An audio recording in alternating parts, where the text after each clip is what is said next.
The morning of Sarah's funeral, I stood in our bedroom holding her favorite blue dress when my phone rang. Her boss, Gregory Walsh, the CEO of Walsh Industries where Shed worked for 12 years. His voice shook. "Peter, I need you to come to my estate right now. Before the service. There's something you must see about Sarah." My hands went cold. "What are you talking about?" he whispered urgently. "Don't tell your children. Your life may depend on it. Just come." Then he added words that stopped my heart. "She's not who you thought she was."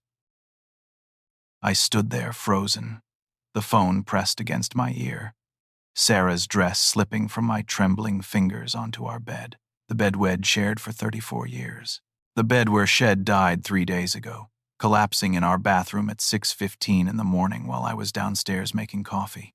It heard the thud, rushed upstairs, found her unconscious on the tile floor. The paramedics came within 8 minutes. Too late.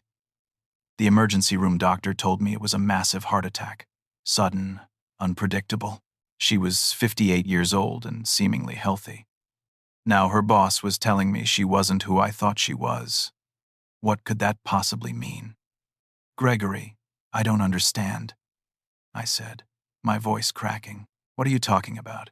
"Sarah's funeral is in 4 hours. Daniel and Amanda are at the funeral home right now making final arrangements. I need to be there." "Peter, please," Gregory insisted. His voice carried an urgency he'd never heard before, and had known this man for over a decade through company events and holiday parties. "This cannot wait. If you care about your children's safety, you'll come to my house right now. Alone. Tell no one where you're going." My chest tightened. "Are you threatening my family?" "No. I'm trying to protect them. Sarah was trying to protect all of you.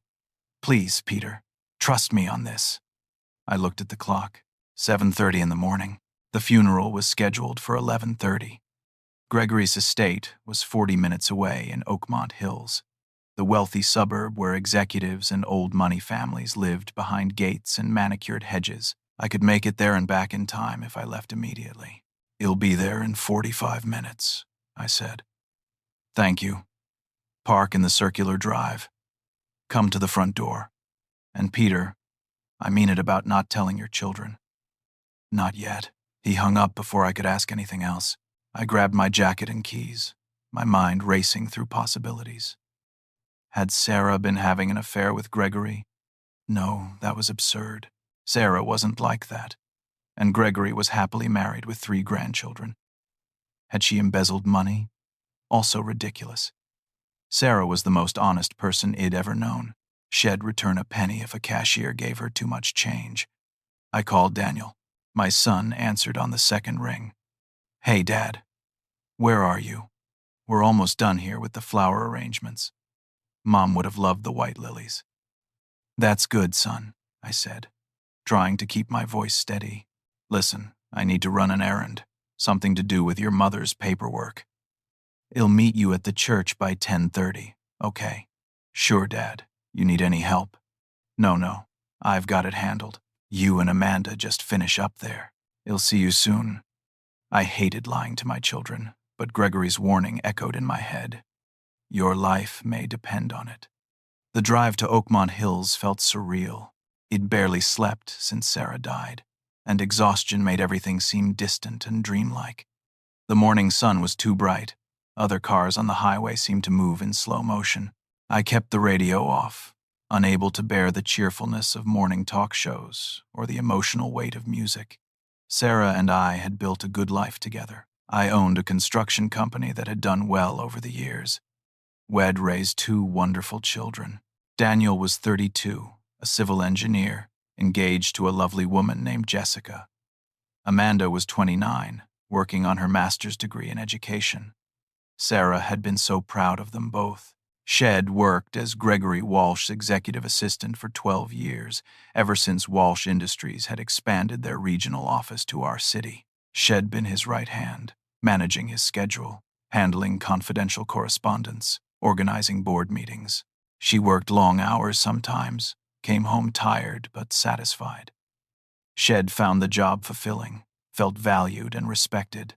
Gregory had sent an enormous flower arrangement to our house the day after Sarah died, along with a handwritten note expressing his grief and offering any help we needed. At the time, Id thought it was simply the gesture of a considerate employer.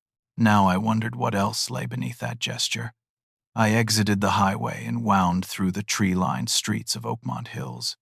Massive houses sat back from the road, separated by stone walls and iron fencing. This was a different world from my comfortable but modest neighborhood. Sarah used to joke about the Oakmont Hills crowd, calling them the trust fund babies and corporate titans. Shed never seemed impressed by wealth, which was one of the many things I loved about her. Same green eyes that had first captivated me 36 years ago at a college mixer. Same delicate bone structure, same petite frame, same dusting of freckles across her nose. She was younger than Sarah, maybe by 10 years. But the resemblance was so striking that for one insane moment I thought I was hallucinating, that Sarah hadn't really died, that this had all been some terrible mistake. The woman stared at me with tears streaming down her face. Her hands were clasped together as if in prayer, and she was trembling. "Hello, Peter," she said softly. "I'm Catherine. I'm Sarah's twin sister, the sister she told you died in childhood." The world tilted. I grabbed the door frame to steady myself. "That's not possible," I whispered. Sarah was an only child. Her parents died when she was 22. She had no siblings. She told me. "She told you what she believed for most of her life," Catherine said, her voice breaking. "What we were both told. Please, come inside. We have so much to explain." I stood there unable to move, staring at this woman who wore my dead wife's face. Catherine reached out hesitantly and touched my arm, and the contact jolted me back to awareness. She was real. This was happening. "Please," she said again. "Come in." I followed her into the foyer on legs that felt disconnected from my body. The mansion's interior was elegant and intimidating, all marble floors and crystal chandeliers and artwork that probably cost more than my truck. But I barely registered any of it. I couldn't take my eyes off Catherine. Gregory Walsh emerged from a room to the left, looking haggard and older than his 65 years. His silver hair was uncombed, his usually crisp shirt wrinkled, his eyes red-rimmed. Had been crying. "Peter," he said quietly, "thank you for coming. I know this is the last thing you need on today of all days, but you deserve the truth. You need the truth." "What truth?" I demanded, my voice harsher than I intended. "Who is this woman? Why does she look exactly like my wife? What the hell is going on, Gregory?" "Let's sit down," Gregory suggested, gesturing toward a sitting room. "This is going to take some time to explain." We moved into an elegant room with leather furniture and tall windows overlooking gardens. Catherine sat on a couch, dabbing at her eyes with a tissue. Gregory took a chair. I remained standing, too agitated to sit. My hands clenched into fists at my sides. "Start talking," I said. Catherine looked up at me, her green eyes so much like Sarah's that it physically hurt to meet her gaze. "Peter, everything I'm about to tell you, Sarah only learned 3 months ago. She was processing it herself. She wanted to tell you, but she was scared and confused and needed time to understand it all first." "Understand what?" "That I exist. That we're twins. That we were separated when we were 9 years old." The room seemed to spin. I finally sat down heavily in a chair across from them. "Tell me everything. From the beginning." Catherine took a shaky breath. "Our parents, Robert and Linda, got married young and had us right away. Twin girls, Sarah and Catherine. We grew up in Oregon, in a small town called Riverside. Our parents' marriage was troubled from the start. Our father drank. Our mother was controlling and bitter. They fought constantly. When Sarah and I were 9 years old, they divorced. It was ugly, vicious. They used us as weapons against each other." She paused, composing herself. I waited, my heart pounding. The custody battle went on for months. Catherine continued. "Finally, they reached a settlement. Our mother would take Sarah and move to California. Our father would take me and move to Texas. We'd be split up, separated. And here's the cruelest part. Our parents agreed to tell each of us that the other twin had died. They thought it would be easier for us, cleaner, a fresh start for everyone. That's insane. I breathed. That's child abuse. Yes, Catherine agreed, her voice thick with emotion. It destroyed both of us in different ways. I grew up believing my sister was dead. Sarah grew up believing I was dead. Our parents were so committed to this lie that they removed all photographs of us together. They told extended family members never to mention the other twin. They erased our shared history. But how could Sarah not remember you? I asked. How could she not know she had a twin sister? We were 9 years old when we were separated, Peter. 9. Young enough that memories fade, especially when adults you trust tell you something over and over again. Our mother told Sarah that Id died in a car accident. She created this elaborate story, had a fake obituary, even took Sarah to visit a grave that had someone else's name on it but told her it was mine. Sarah's memories of me became dreamlike, uncertain. Eventually, she accepted what she'd been told. My mind reeled. I thought of Sarah, my Sarah, carrying this buried trauma. What about your father? Did he do the same to you? Yes. He told me Sarah drowned in a lake. Same tactics. Fake death certificate had somehow obtained. Years of reinforcement. I believed him until I was in my 20s and started having doubts. But by then, my father had died, and I had no way to find the truth. I tried searching for Sarah, but I didn't even know where to start. Our mother had changed Sarah's last name back to her maiden name after the divorce. The trail was cold. Gregory spoke up. Peter, 3 months ago, Catherine took one of those DNA ancestry tests. Just curious about her heritage. The results came back showing she had a close family match in the database. A sibling. Sarah had taken the same test 2 years ago, also just out of curiosity about her background. The company connected us, Catherine said. I got an email saying I had a potential sister match.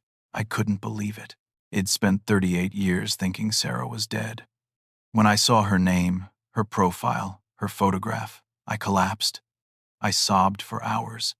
Then I reached out to her through the website's messaging system. Tears rolled down her cheeks. Sarah responded within a day. She was in shock, too.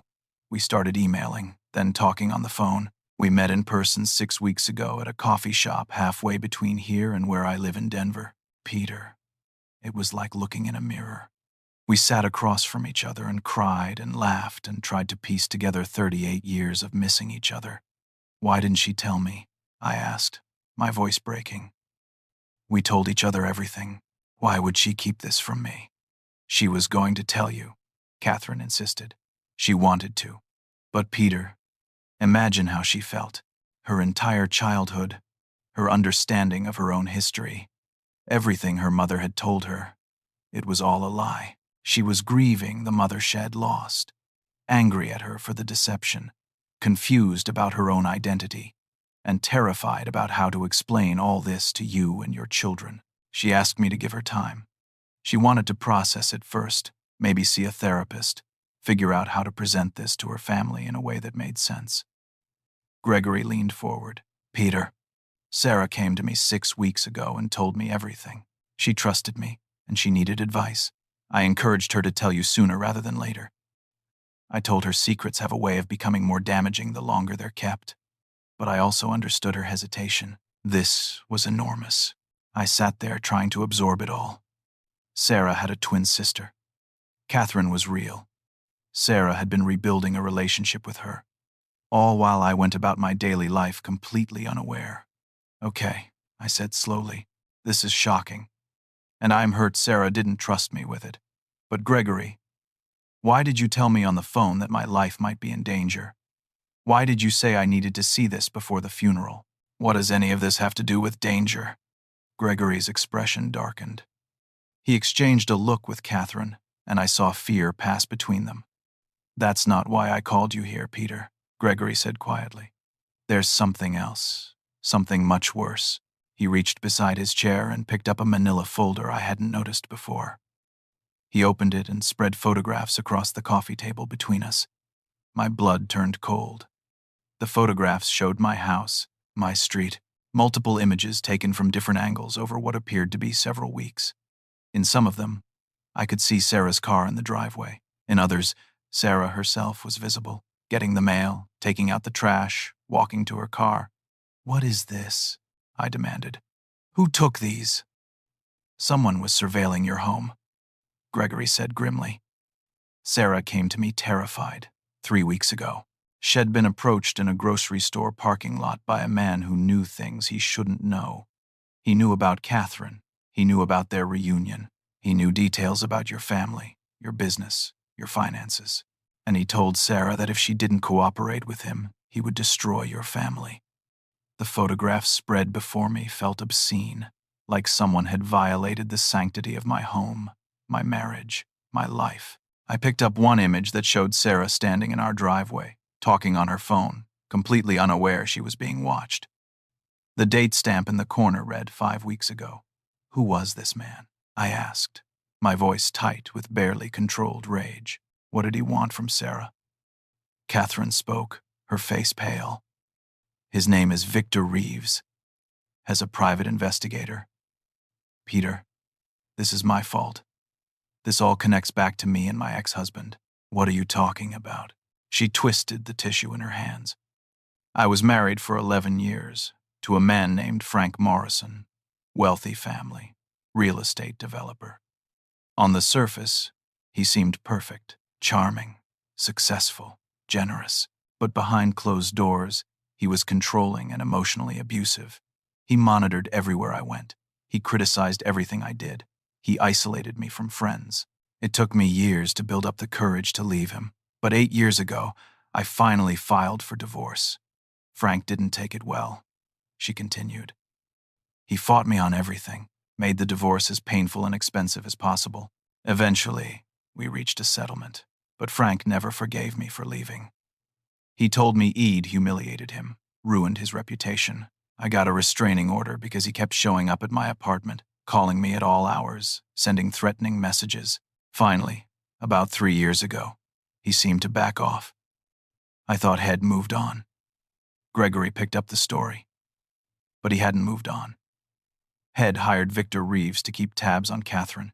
When Catherine took that DNA test and found Sarah, Victor's surveillance picked it up. He reported back to Frank, and Frank saw an opportunity. I said slowly, the pieces clicking together. Exactly, Gregory confirmed. Frank discovered that Catherine's long-lost twin sister was married to a successful construction business owner worth several $1,000,000. He saw a chance for both revenge against Catherine and financial gain. Catherine's voice dropped to almost a whisper. Frank told Victor to approach Sarah with a proposition. He claimed I still owed him money from our divorce settlement, which is a complete lie. Everything was finalized years ago, but Frank said if Sarah didn't help him access your business accounts and financial information, he would expose Catherine's location to harm her. He also threatened to fabricate evidence that would destroy your company's reputation and send you to prison for fraud. The room felt too hot. I loosened my tie, struggling to breathe.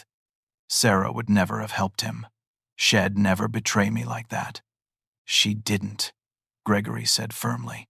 She refused immediately. That's when Victor escalated the threats. He told her he could make accidents happen to your children. He described Daniel's daily routine, Amanda's graduate school schedule. He knew everything about them. Sarah was terrified.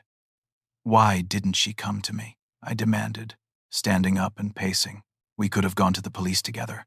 We could have protected our family together. She was trying to protect you, Catherine said, tears streaming again. Peter, you have to understand. Sarah had just discovered her mother had lied to her for her entire life. She'd just found me and was terrified of losing me again. Now this man was threatening everyone she loved. She felt responsible because it was her connection to me that had created the danger. She thought if she could handle it quietly, without dragging you and your children into the fear and chaos, that would be better. Gregory opened another section of the folder. Sarah was smarter than Victor Reeves gave her credit for. She didn't just refuse him and hope for the best. She immediately installed hidden security cameras around your house. She documented every time Victor drove by. She kept detailed records of all his threats. And she came to me. Why you? I asked. Because Walsh Industries has excellent corporate attorneys and connections to law enforcement.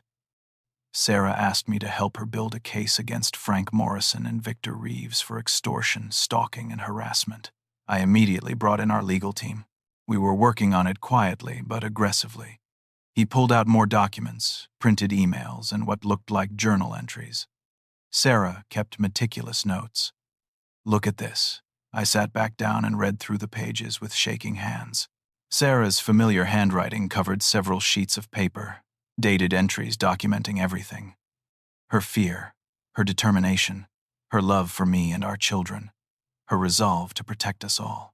One entry from 2 weeks ago read, "Victor called again today. He said I have 1 week to decide. Cooperate or face consequences." I told him to go to hell.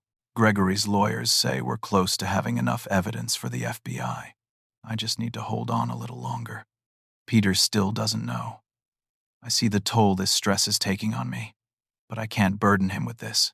Not yet. Once it's resolved, I'll tell him everything. About Catherine, about Frank, about all of it. I'll beg his forgiveness for keeping secrets. I just need to get us all to safety first. My vision blurred with tears. Sarah had been carrying this crushing weight alone while I'd gone about my life worrying about construction contracts and dinner plans and completely mundane concerns. She'd been battling to protect us, and I'd had no idea. The FBI was involved, I asked. Gregory nodded. I arranged a meeting through our corporate attorneys. Sarah was supposed to meet with FBI agent Helen Foster at our office 3 days ago. The morning of that meeting, she compiled all her evidence, backed everything up to a secure drive, and prepared her statement. But that morning, before she could leave for our office, she collapsed at your home. The room went silent except for the ticking of an antique clock on the mantel. "You think someone killed her," I said flatly. "Peter," Gregory said carefully. "The day Sarah died, Victor Reeves was seen on your street. Your neighbor 2 houses down, the Hendersons, they have one of those doorbell cameras. The FBI checked the footage yesterday. Victor's car drove past your house at 6:45 in the morning, 30 minutes before Sarah collapsed. My entire body went numb. You're saying he murdered my wife. We're saying it's a strong possibility that needs to be investigated," Gregory said. "The FBI has opened a formal investigation. They've requested a more thorough autopsy of Sarah's body, looking for toxins or poisons that might have been missed in the initial examination. There are substances that can mimic heart attack symptoms, especially if administered to someone when they're not expecting it." I couldn't speak, couldn't move. The woman I'd loved for 34 years, the mother of my children, my partner in everything, had been murdered. And Shed died trying to protect us from a threat we didn't even know existed. Catherine moved to sit beside me on the couch. She took my hand gently. "Peter, I am so sorry. This is my fault. If it'd never taken that DNA test, if it'd never found Sarah, Shed'd still be alive. You'd still have your wife. Your children would still have their mother. I've destroyed your family." I looked at her tear-stained face, so heartbreakingly similar to Sarah's, and felt a surge of protective anger. "No," I said firmly. "This is not your fault. You didn't do this. Sarah wanted to know you. She was happy to find you. The people responsible are Frank Morrison and Victor Reeves. They did this, not you." Gregory's phone buzzed. He glanced at it and his expression changed. "Peter, I need to tell you something else.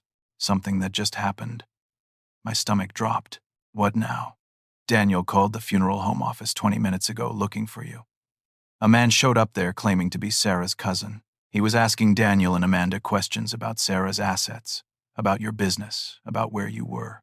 Daniel got suspicious and the man left. But Peter, that man was Victor Reeves. Has now directly approaching your children."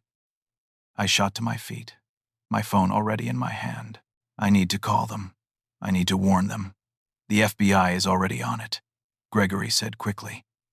I texted Agent Foster as soon as I got Daniel's message. "She's dispatching agents to the funeral home right now to protect your children. But Peter, they need to know what's happening.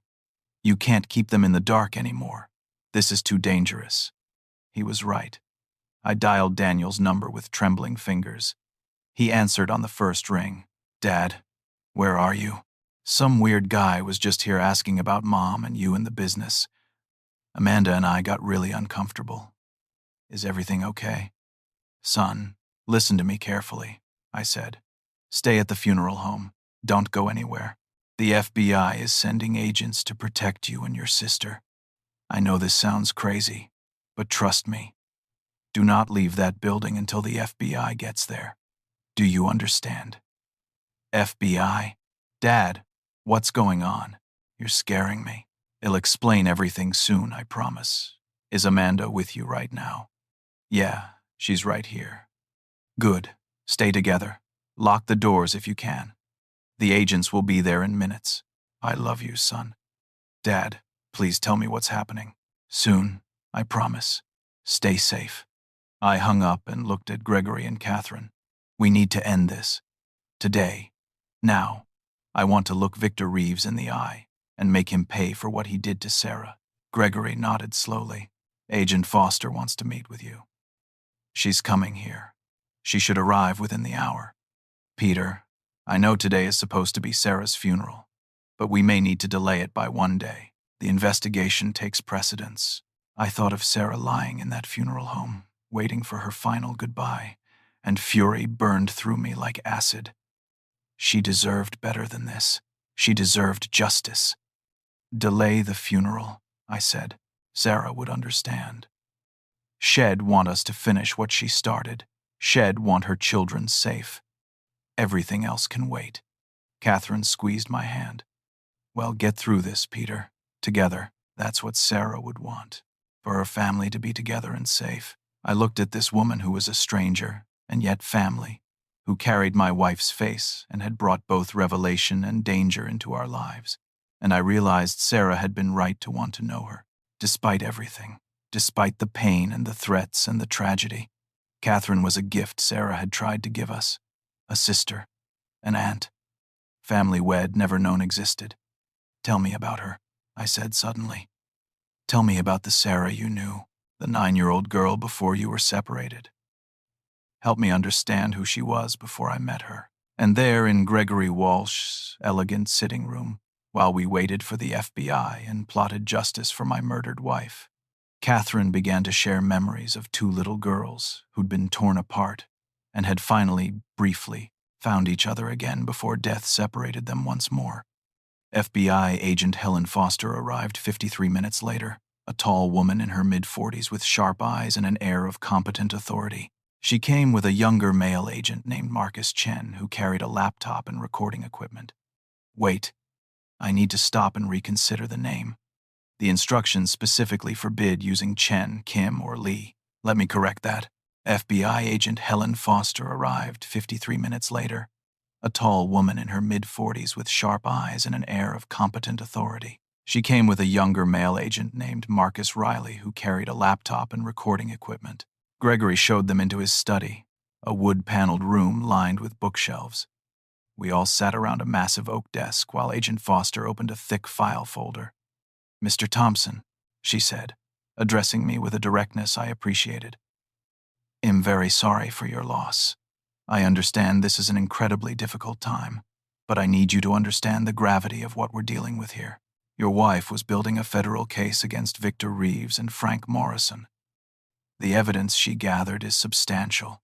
If her death was not natural causes, if it was indeed murder, then we're looking at a conspiracy that crosses state lines with multiple felonies involved. Tell me what you need from me," I said. "Whatever it takes to get these men. I need your permission to conduct a thorough search of your home."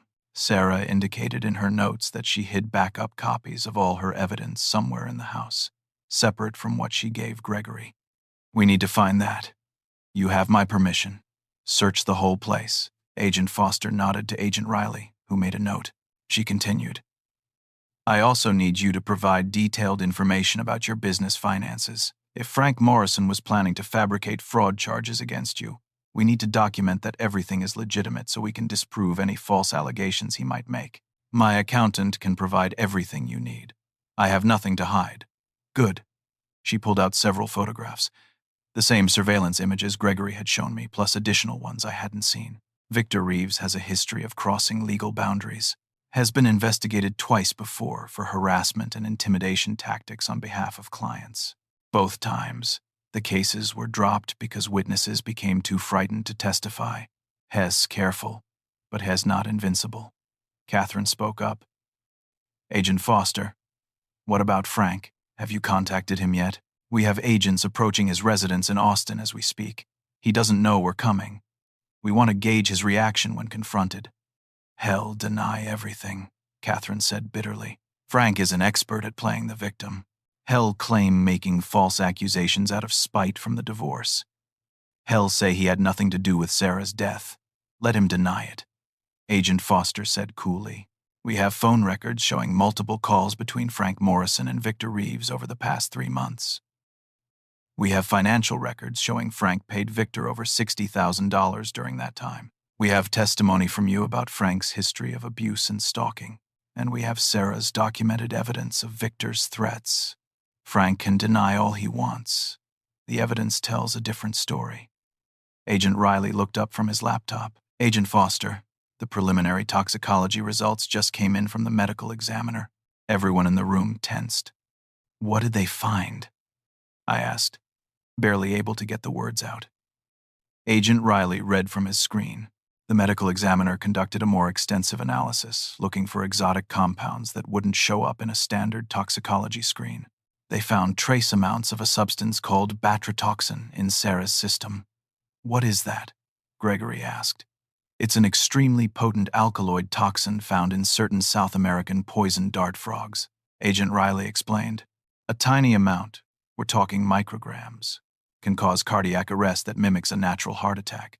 It's nearly impossible to detect unless you're specifically looking for it, and it metabolizes quickly in the body. The fact that they found any trace of it at all is remarkable. I felt like I'd been punched in the gut, so she was definitely murdered.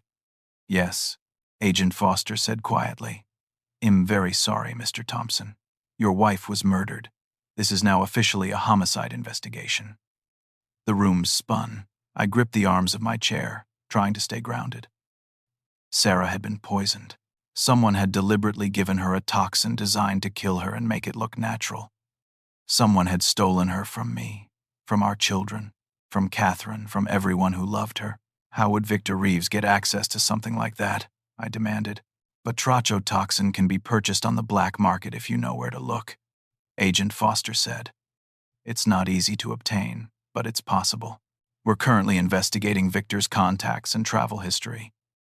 If he acquired this substance, well, find the trail. But how did he administer it? Gregory asked. Peter, were you home when Sarah collapsed? I was downstairs, I said, the memory burning. It was early morning. He'd gotten up before Sarah because I had an early meeting with a contractor. I was making coffee in the kitchen. Sarah was upstairs getting ready for work. I heard a crash from the bathroom. I ran up and found her on the floor, unconscious. I called 911 immediately. Agent Foster leaned forward. Mr. Thompson, I need to ask you some specific questions about that morning. Before you came downstairs, did you notice anything unusual? Any signs that someone had been in your house? I tried to think back through the panic and horror of that morning. No, everything seemed normal. The doors were locked. The alarm system was set. I disabled it when I came downstairs like I do every morning. What about earlier? Say between 6 and 6:30. I was in the shower from about 6:15 to 6:30. Sarah was still in bed when I got up. Agent Foster exchanged a glance with Agent Riley. That would have been the window. Victor was seen on your street at 6:45. If he broke into your house earlier, while you were in the shower and Sarah was still asleep, he could have tampered with something Sarah would consume later. Food, drink, medication. Sarah had coffee every morning, I said, a terrible realization dawning. She'd make a pot of coffee first thing. She'd add cream from the refrigerator. She kept her favorite creamer in there, the hazelnut kind. Show me, Agent Foster said, standing up. We need to go to your house, right now. The drive back to my house was a blur. Agent Foster and Agent Riley followed in their car. Gregory and Catherine came in Gregory's Mercedes. We formed a strange caravan of grief and determination. When we pulled into my driveway, the house looked exactly as it had when Id left it that morning, but now it felt tainted, violated. Someone had broken in here. Someone had poisoned my wife in her own home. We all went inside. I led them to the kitchen, pointed to the refrigerator. Agent Riley pulled on latex gloves and carefully removed the bottle of hazelnut creamer. It was 3/4 full. Sarah had used some the morning she died. We'll need to test this, Agent Riley said, sealing it in an evidence bag. If Victor injected the toxin into the creamer, there may still be traces. Agent Foster was examining the back door that led from the kitchen to our small yard. Mr. Thompson, this lock has been tampered with. May I have a copy of this? I don't have any pictures of her as an adult. You can have the original, I said. We have plenty of photos. She clutched the frame to her chest, tears streaming. Thank you. My phone rang. Daniel. I'd forgotten to call him back after the FBI agents had reached the funeral home. Dad, what the hell is going on? Daniel demanded when I answered. FBI agents showed up here, told us we were under protection, that Mom's death might not have been an accident. They won't let us leave. Amanda is freaking out. You need to get here and explain this right now. I'm coming, son. Give me 30 minutes. Don't worry. You're safe. I'll explain everything when I get there. I hung up and looked at Catherine. I need to tell my children everything. About you. About Frank and Victor. About what happened to their mother. This is going to destroy them. I'll come with you if you want, Catherine offered. They should know I exist. That I loved their mother. That none of this is her fault. We went back downstairs. Agent Foster was on her phone, speaking in low, urgent tones. When she saw me, she ended the call. Mr. Thompson, we have a situation. Daniel just called 911 from the funeral home. Victor Reeves showed up again, this time trying to force his way past the agents protecting your children. The agents subdued him, but not before he made a phone call. We believe he was warning Frank Morrison that the investigation was closing in. My heart raced. Are my kids okay? They're fine, shaken but unharmed. Victor is in custody, but we need to move fast. If Frank knows we're on to him, he might flee the country. He has the resources to disappear. Then go get him, I said. Do whatever you need to do. I'm going to be with my children. Agent Foster nodded. Agent Riley will stay here to process the scene. I'm heading to Austin with a tactical team to arrest Frank Morrison. Gregory, can you arrange for additional security at the funeral home? I want those kids protected until we have Frank in custody. Already done, Gregory said. I've called my personal security company. They'll have armed guards there within 20 minutes. As we all prepared to leave, Agent Foster's phone rang again. She answered, listened, and her expression changed from determination to something that looked almost like satisfaction. Copy that, she said into the phone. We're moving now. She looked at me. Mr. Thompson, that was my team in Austin. Frank Morrison just tried to board a private plane at a small airfield outside the city. Airport security detained him. We've got him. The funeral home was surrounded by vehicles when I arrived with Catherine and Gregory. FBI cars, a private security van, police units. What should have been a quiet place of mourning had become the center of a criminal investigation. Daniel and Amanda were in the funeral director's office, sitting on a leather couch with FBI agents flanking them. When I walked in, they both jumped up and rushed to me. Dad, what's happening? Amanda demanded, her voice high and frightened. These agents keep saying Mom might have been murdered. That's crazy. Mom had a heart attack. The doctors said so. I pulled my children into a tight embrace, feeling their fear and confusion. Over Amanda's shoulder, I saw Catherine standing in the doorway, hesitant. We need to talk, I said. All of us. I have so much to tell you, and none of it is easy. For the next hour, I explained everything. About Catherine and Sarah being twins, separated as children. About Frank Morrison's obsession with revenge. About Victor Rivas' threats and surveillance. About the poison that had killed their mother. About Sarah's courage in trying to protect us all. Daniel and Amanda sat in stunned silence, occasionally looking at Catherine with disbelief and fascination. The resemblance to their mother was undeniable. "So Mom had a twin sister," Daniel finally said, his voice hollow. "And she never told us because she was trying to keep us safe." "She was going to tell you," Catherine said softly, speaking for the first time.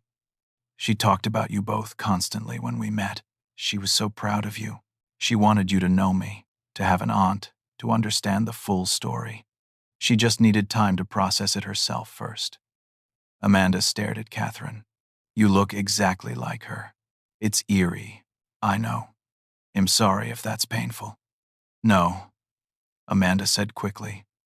"No, it's actually kind of comforting. Like we haven't completely lost her." The door opened and Agent Foster strode in, her face grim but triumphant. "Mr. Thompson, I need you to come with me. We have Victor Reeves in an interrogation room downtown. Hess refusing to talk without his lawyer, which is his right. But I think if he sees you, if he understands the human cost of what he's done, he might slip up. You want me to confront him, only if you're willing. I can't force you, but sometimes seeing the family members of victims breaks through a suspect's defenses. I looked at my children, at Catherine, at the life Victor Reeves had shattered. He'll do it. I'm coming too," Daniel said, standing up. "Son, I don't think that's a good idea. Dad, he killed Mom. I need to see him. I need him to know he didn't just murder some anonymous person. He murdered our mother. He destroyed our family." Agent Foster considered this. "It's unconventional, but I'll allow it. Sometimes impact testimony from multiple family members is effective." We drove to the FBI field office in downtown, a nondescript building he'd passed 1,000 times without ever imagining he'd be inside. Agent Foster led us through security, down fluorescent-lit hallways, to a room with a one-way mirror. "Hess in there," she said, gesturing to the glass. "Before you go in, you need to understand he's a sociopath. He will not show remorse. He will try to manipulate you. He will lie. Don't let him get to you emotionally. Stay focused." Through the mirror, I saw Victor Reeves for the first time. He was younger than I'd expected, maybe 50 years old, with dark hair graying at the temples and cold eyes that held no warmth. He sat casually in the interrogation chair, almost bored, as if being arrested for murder was a minor inconvenience. I wanted to smash through that glass and hurt him the way Head hurt my family. Agent Foster opened the door and motioned us inside. Victor looked up, his expression barely changing, but I saw a flicker of surprise when he recognized me. "Victor Reeves, this is Peter Thompson," Agent Foster said, "the husband of the woman you murdered." Victor smiled slightly. "I haven't murdered anyone. You have no proof of that." I moved closer, fighting to keep my voice steady. "You poisoned my wife. You broke into our home and contaminated her coffee creamer with batrachotoxin. We have the toxicology reports. We have the scratches on my back door lock. We have your car on surveillance video, driving past my house 30 minutes before she died." "Circumstantial," Victor said with a shrug. "I was in the neighborhood. That's not a crime." "We also have Sarah's documentation of every threat you made to her," Agent Foster added. "We have phone records connecting you to Frank Morrison. We have financial records showing he paid you tens of thousands of dollars. We have you on video attempting to approach Peter's children at the funeral home just hours ago. I'm a private investigator. Frank hired me to locate his ex-wife." "That's legal." "Extortion isn't legal," Daniel said, his voice shaking with rage. "Stalking isn't legal. Murder definitely isn't legal." Victor looked at Daniel with something like amusement. "You must be the son. The engineer. Sarah talked about you." "Don't you dare say her name," Daniel snarled. Victor leaned back in his chair. "Your mother was a stubborn woman. I gave her every opportunity to cooperate. All she had to do was provide some financial information, help Frank get what he was owed from Catherine. Simple. But she refused. She threatened to go to the FBI. She left me no choice. You're confessing to her murder," Agent Foster said quickly. Victor's smile vanished as he realized his mistake. His lawyer, A thin man in an expensive suit who'd been sitting silently in the corner shot to his feet. My client has nothing further to say. This interview is over. But the damage was done. Victor had admitted, on record, that Sarah's refusal to cooperate had forced his hand. That had seen her as an obstacle that needed to be removed. Agent Foster escorted us out of the interrogation room. That was perfect. His lawyer is going to be furious, but Victor just gave us exactly what we needed. Combined with the physical evidence and Sarah's documentation, we have him. What about Frank Morrison? I asked. Hess being transported here from Austin. We're charging him with conspiracy to commit murder, extortion, stalking, and a list of other felonies. His lawyer is already trying to negotiate a plea deal, but we're not interested. Both of these men are going to prison for a very long time. We returned to the funeral home as the sun began to set. The circus of law enforcement vehicles was gone, replaced by the quiet dignity appropriate to a place of mourning. The funeral director, a kind man named Robert Hoad, been incredibly patient with the chaos, approached me. Mr. Thompson, I've rescheduled your wife's service for tomorrow at 11 in the morning. All the arrangements remain the same. I'm so very sorry for everything you've been through. Thank you, Robert. You've been very understanding. That night, we all gathered at Gregory's estate. It was the only place that felt safe. Daniel and Amanda, Catherine, Gregory and his wife Patricia Hoad returned from visiting their daughter, and me. We sat in the large dining room over a meal none of us really ate, processing the impossible day. Mom was a hero, Amanda said quietly. She was trying to protect us from all of this. She fought back against them. She did, I agreed. Your mother was the bravest person I've ever known. Catherine wiped her eyes. I only got to know her for 3 months, but in that time, I saw who she really was. Kind, fierce, loving, determined. I'm grateful for even that short time. You're part of this family now, Daniel said, looking at Catherine. Mom wanted us to know you. She wanted you in our lives. We're not going to let Frank Morrison or Victor Reeves take that away from us too. Amanda nodded in agreement. You're our aunt.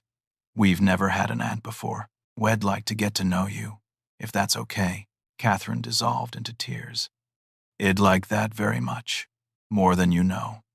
Later, when everyone else had gone to bed, I sat alone in Gregory's study, staring at a photo on my phone. It was one of the last pictures I'd taken of Sarah, just 2 weeks before she died. She was in our garden, smiling at something Amanda had said, the afternoon sun catching the auburn of her hair. I hadn't known then that she was carrying the weight of terrible secrets, that she was fighting a war to protect us, that her time was running out. I'm sorry I didn't see it, I whispered to her image. I'm sorry you felt you had to fight alone. But Sarah, I promise you, I'm finishing what you started. Those men will pay for what they did to you. And I'm going to take care of Catherine, just like you wanted. I'm going to make sure our children know their aunt. Your sacrifice won't be wasted. The phone screen went dark, but I could still see her smile in my mind. Sarah's funeral took place under a clear autumn sky, the kind of perfect morning she would have loved. The church was packed with people whose lives she'd touched over the years, friends from our neighborhood, colleagues from Walsh Industries, parents of Daniel and Amanda's childhood friends, our extended family, cousins and nieces and nephews, who'd driven in from neighboring states. Catherine sat in the front pew with us, and I saw people doing double takes, shocked by her resemblance to Sarah. But there was no time to explain the complicated truth to everyone. That would come later. The service was beautiful. Our pastor, Michael, who'd married Sarah and me 34 years ago and baptized both our children, spoke about Sarah's kindness and dedication to family. Daniel gave a eulogy that had everyone crying, talking about his mother's fierce support of his dreams and her quiet strength. Amanda shared memories that brought laughter through the tears, stories of Sarah's terrible cooking experiments and her stubborn refusal to ask for directions when they'd get lost on road trips. When it was my turn to speak, I walked to the podium on unsteady legs.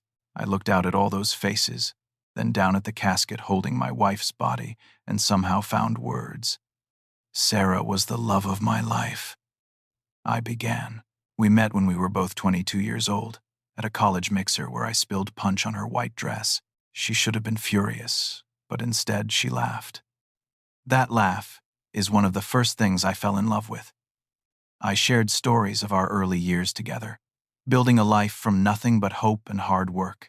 I talked about the day Daniel was born, how Sarah had gripped my hand so hard I thought she might break bones, but she never complained.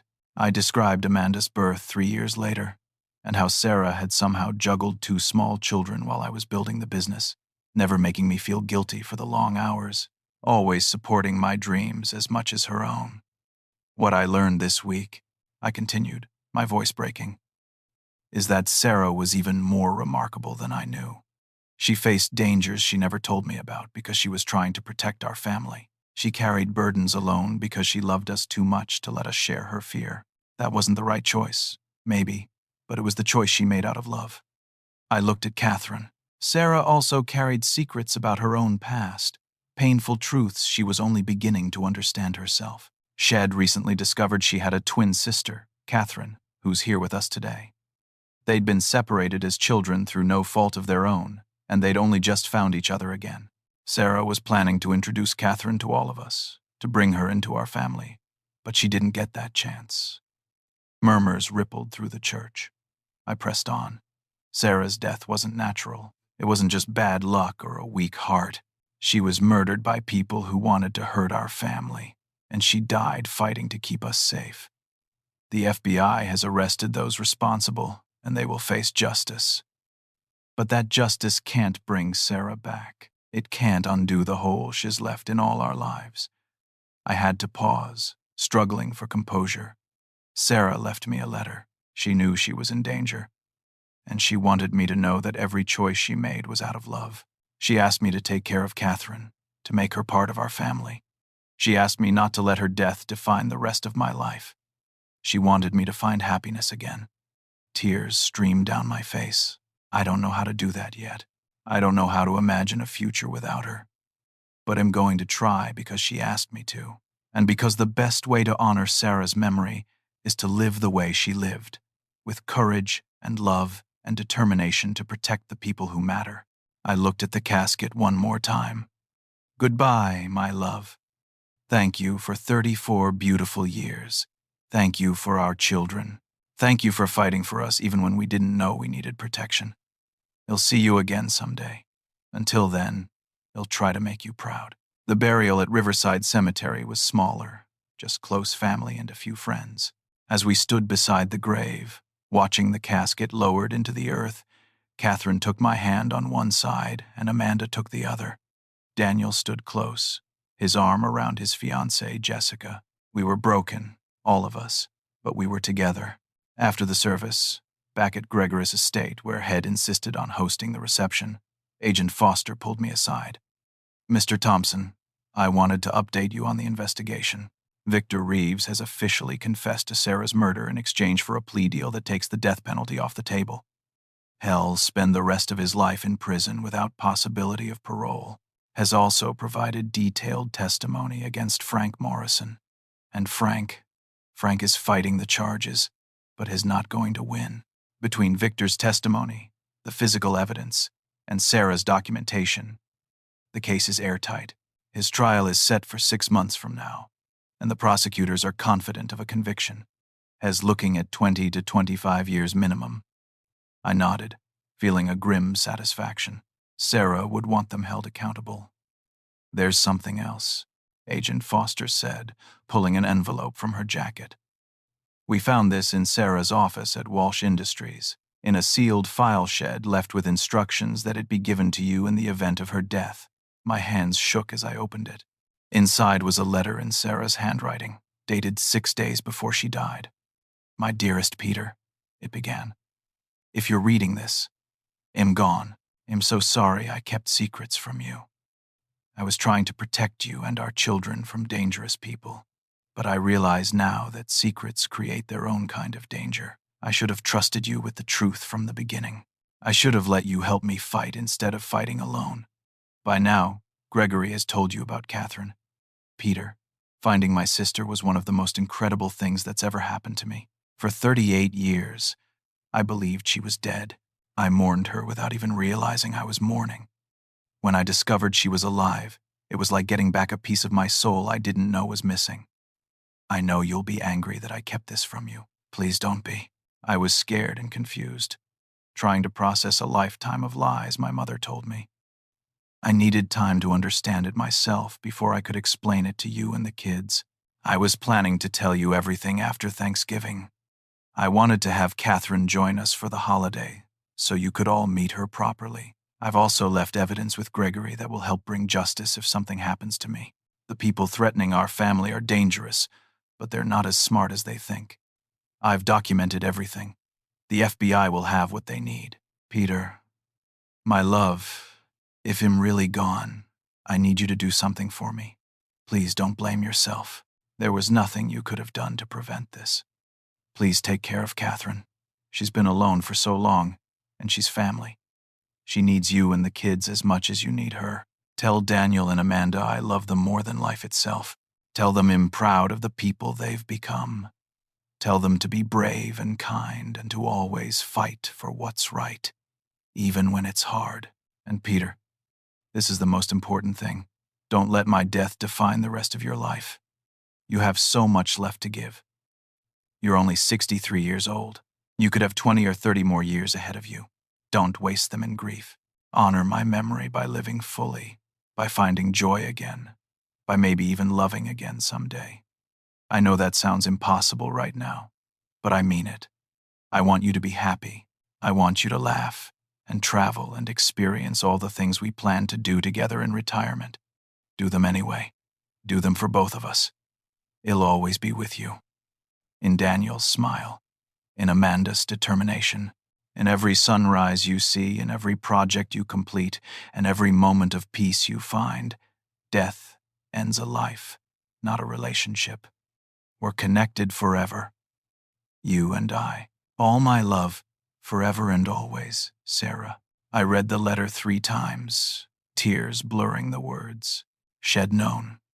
Some part of her had known she might not survive this, and she'd written me this final gift of love and permission and hope.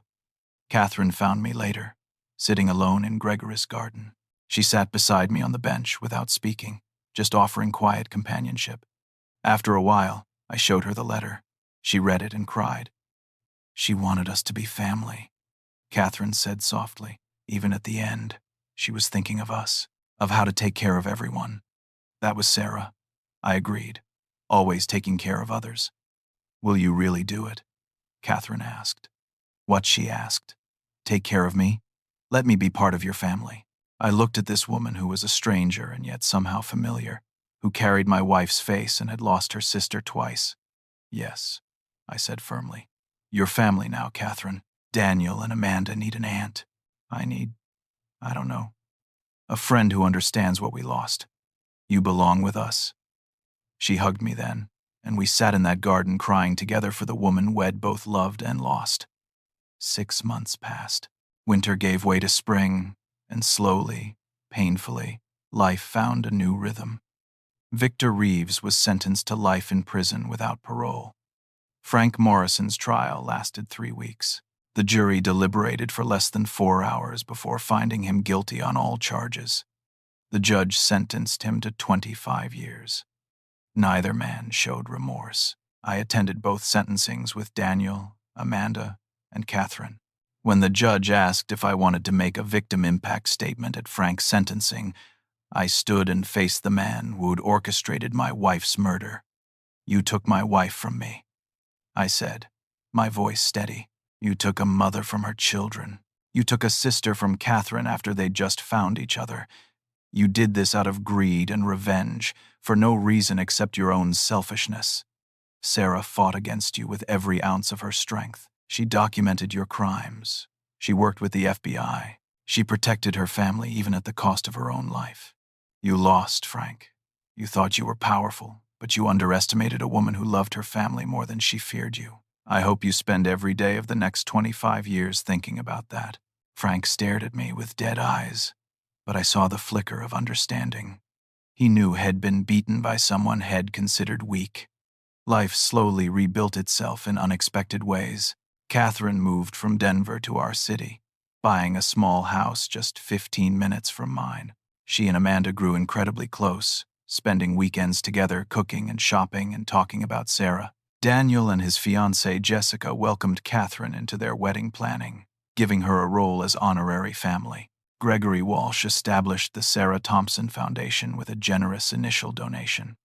The foundation provided legal resources, protection services, and counseling for victims of stalking and domestic abuse. Catherine became the volunteer coordinator, channeling her own experiences with Frank into helping others escape similar situations. In the first 6 months, the foundation helped 37 women and 12 men get restraining orders and find safety. I threw myself into work for a while, finding comfort in the familiar routines of construction projects and business management. But gradually, I started accepting invitations I would have declined before. Dinners with friends, a fishing trip with some guys from my Rotary Club, a weekend visit to see my cousin in Vermont. I also started attending a grief support group at the community center. Sitting in a circle with other people who'd lost spouses, I found an unexpected solace. These people understood the weight of "I'm fine" when you're not fine. They understood the guilt of laughing at a joke 3 months after your partner died, as if joy was a betrayal. They understood that grief doesn't follow a timeline or a schedule. Through the group, I met others navigating the same dark waters. A woman named Linda, whose husband had died of cancer. A man named George, whose wife had been killed by a drunk driver. We shared our stories, our struggles, our tiny victories of getting through another day. Daniel took a more active role in my construction company, and I discovered what a gift it was to work alongside my son. His engineering expertise brought new efficiency to our projects. His fresh perspective solved problems I'd been wrestling with for years. We grew closer through the shared work, and I saw Sarah in him constantly, in his determination and his kindness to the crew. Amanda finished her master's degree and announced she was applying to law school with a focus on victim advocacy. Mom inspired me. She told me over dinner one night. She fought for us, even when she was terrified. I want to fight for other people who are facing the same kind of threats. I want to help them get justice the way Mom helped us. I'd never been prouder of my children. They'd taken the worst thing that had ever happened to them and transformed it into purpose. One evening in late spring, almost 7 months after Sarah's death, Catherine invited all of us to her new house for dinner. Daniel and Jessica came.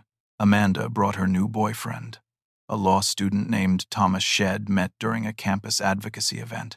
Gregory and Patricia Walsh joined us, having become genuine friends rather than just Sarah's former employer.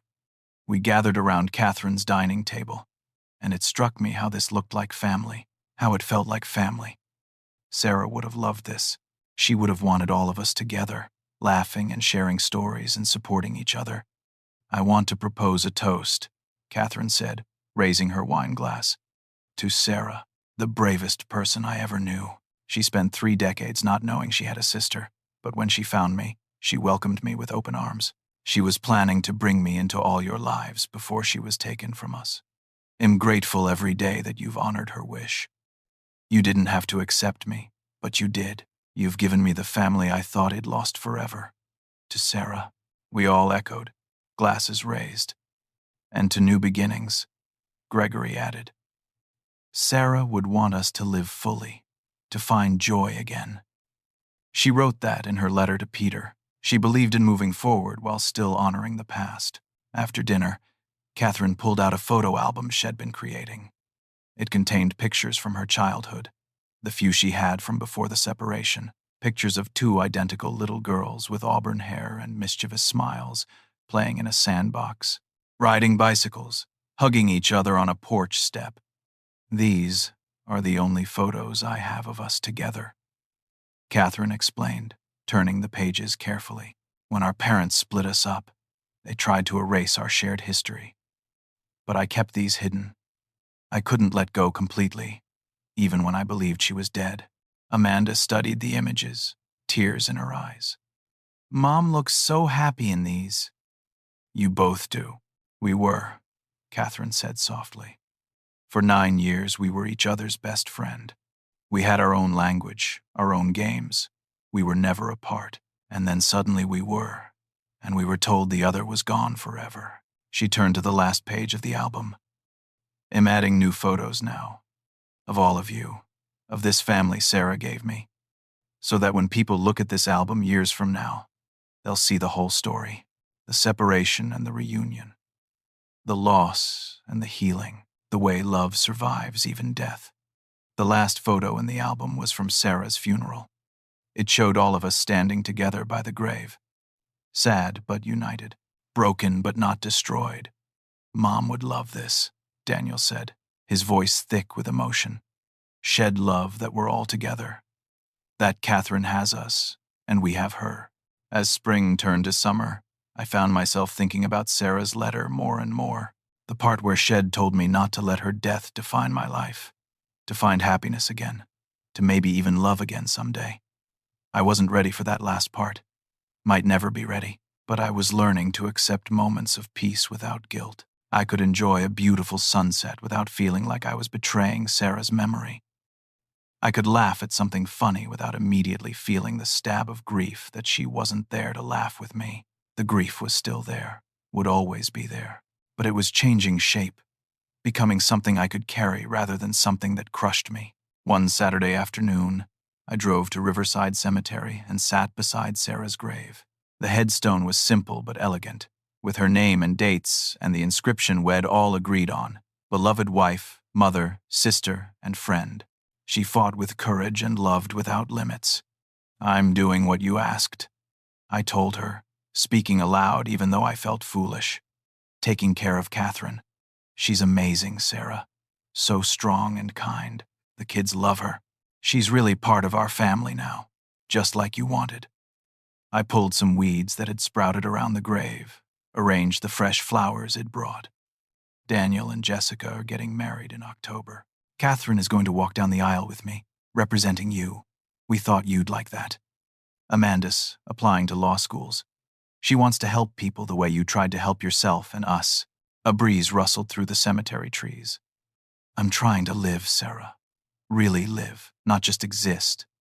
It's hard. Some days I still can't believe you're gone, but I'm trying. For you, for the kids, for myself. I sat there for a long time, feeling the sun on my face, listening to birdsong, and gradually, I felt something shift inside me. Not healing exactly, not moving on, but maybe moving forward, carrying Sarah with me but not being paralyzed by her absence. That evening, the whole family gathered at my house for our now regular Saturday dinner. Catherine brought her famous lasagna, a recipe Shed learned from Sarah during their brief months together. Daniel and Jessica brought wine. Amanda brought dessert and her infectious laughter. We sat around the table where Sarah had sat thousands of times, and we told stories. Good stories, funny stories. Stories that celebrated her life rather than mourning her death.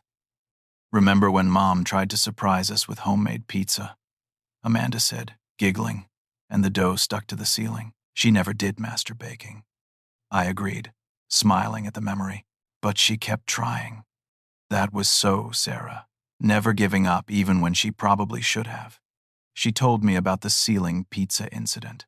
Catherine added.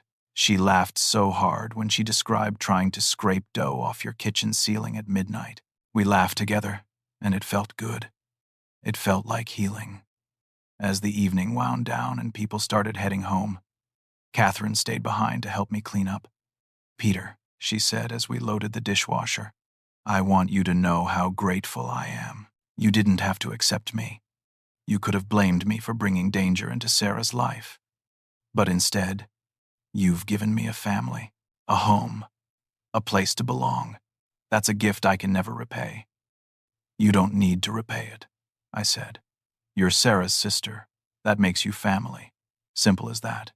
Still, she insisted, thank you for letting me be part of your children's lives, for including me in everything, for honoring Sarah's wish even when you were grieving and confused and angry. Sarah was right to want you in our lives. I said honestly, you've brought something special to this family, a connection to her past we never knew, a perspective we didn't have. You're not trying to replace her, but you're keeping part of her alive just by being here. That matters.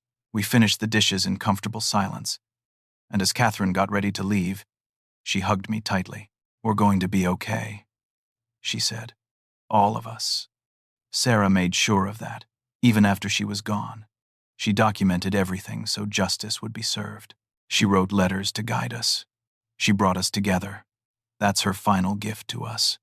After Catherine left, I sat in my living room, surrounded by photos of Sarah.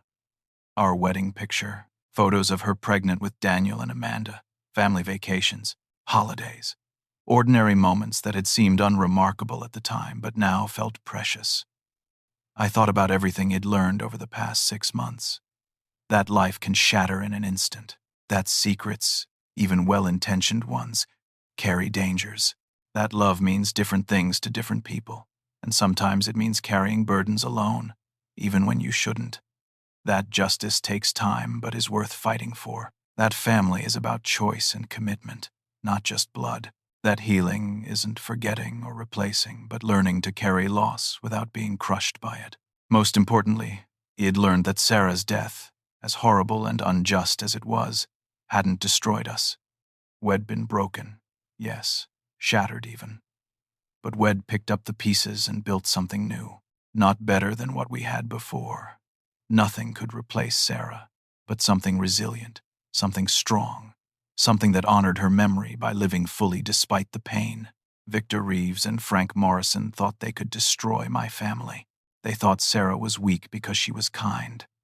They underestimated her courage, her determination, her fierce love for the people she cared about. They thought her death would be the end of the story. They were wrong. Sarah's story didn't end with her murder. It continued in every day her children lived with purpose, in every person Catherine's foundation helped, in every moment of peace I found despite the grief, in every dinner where we gathered and told stories and laughed and loved each other. That was Sarah's real victory. Not revenge, but resilience. Not bitterness, but choosing to honor her memory by living the way Shed wanted us to live. With courage, with love, with determination to protect and support each other. The people who tried to destroy us were in prison. We were still here, still standing, still moving forward. That's the real justice. I looked at Sarah's photo from our 25th anniversary, her smile radiant, her eyes full of life and love. And I made her a promise. I'm going to keep living, Sarah. Really living. I'm going to watch our children build their lives. I'm going to help Catherine find the family she deserved. I'm going to honor your memory not by staying stuck in grief, but by choosing joy when I can find it, by being brave when I need to be, by loving the people in my life the way you loved us, fiercely, protectively, without limits. You gave me 34 beautiful years. Thank you for every single day. Thank you for our children. Thank you for fighting for us even when we didn't know we needed protection. Thank you for your last letter, for giving me permission to live fully again. I'll see you again someday. Until then, I'll try to make you proud. The sun had set, and darkness filled the house. But I didn't feel alone. Sarah was there in the photos on the walls, in the memories that filled every room, in the love that still connected all of us who'd known her. If you're reading this story or listening to it, and you're going through your own darkness right now, I want you to know something. The sun will rise again. Justice, real justice, will come. Healing is possible, even when it seems impossible. And love, true love, never dies. It just changes form and keeps on giving. Sarah taught me that in life, and she's still teaching me that in death. That's her final gift to all of us. The knowledge that even the worst tragedy can't destroy love if we choose to let it transform us rather than defeat us. To everyone who listened to our story, thank you for bearing witness to Sarah's courage and our family's journey. If you've been touched by this story, if it's made you think about the importance of fighting for justice or the resilience of love, I'd love to hear your thoughts in the comments below. Have you ever had to fight for justice for someone you loved? How did you find the strength to keep going when everything seemed hopeless? Share your story with us. Your words might give someone else the courage they need. If this story resonated with you, please consider liking this video and subscribing to hear more stories about real people facing real challenges with courage and determination. Share it with someone who might need to hear that healing is possible after devastating loss. Thank you for listening. Thank you for caring. Thank you for being part of our journey toward healing and justice. May you find peace in your own struggles. May you have the courage to fight for what's right. And may you always remember that love is stronger than death, stronger than evil, stronger than anything that tries to break us. Take care of each other out there. That's what Sarah would want. That's what we all need.